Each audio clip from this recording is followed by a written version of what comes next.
Dans ce petit local du centre de Madrid, l'Association des hommes pour l'égalité entre les sexes a décidé de montrer l'exemple. En cette journée des droits des femmes, ce sont donc les hommes qui ont préparé le repas du jour et qui se sont occupés des enfants. Les participants n'ont même pas souhaité s'exprimer pour que leurs compagnes restent les principales protagonistes de la journée.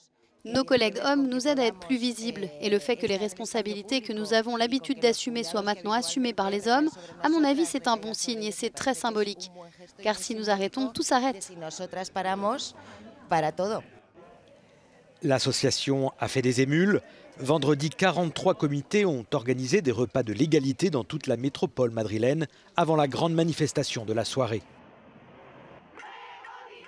Comme l'an dernier, le rassemblement a connu un énorme succès. Environ 375 000 personnes sont descendues dans la rue pour réclamer respect et dignité pour toutes les femmes contre le machisme ambiant. Dans mon entourage, j'ai remarqué que les gens sont plus conscients de ce que c'est que d'être une femme et de ce que cela implique. Et ce que nous vivons est plus souvent raconté dans les médias.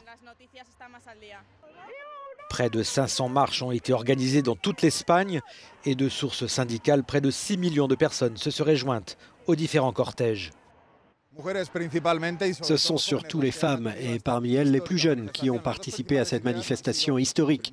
La plupart des personnes que nous avons interrogées nous ont dit qu'elles ne souhaitaient pas qu'un parti politique devienne le porte-flambeau du féminisme, parce que cette cause doit rester universelle. Des manifestants nous ont dit aussi que depuis l'an dernier, il y avait eu des progrès, mais que beaucoup restait encore à faire.